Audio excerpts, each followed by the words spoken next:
Канцлер Германии Фридрих Мерц и премьер-министр Дании Метте Фридриксен встретились в Берлине. Лидеры двух стран обсудили широкий круг вопросов, но главными в повестке дня стали вторжение России в Украину и европейская безопасность. Мерц и Фридриксен осудили последние российские атаки на Украину и вновь заявили о своей поддержке Киева.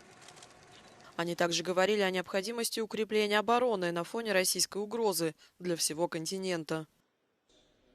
Представители двух стран НАТО также подчеркнули, что увеличение расходов на оборону имеет решающее значение для стабильности всего Альянса. Через 2 недели лидеры стран НАТО соберутся на саммите в Гааге, где обсудят то, что Мерц назвал историческим увеличением расходов на оборону. Мерц и Фридриксен согласились с необходимостью ужесточения миграционной политики. По словам Мерца, другие страны должны стремиться повторить пример Дании.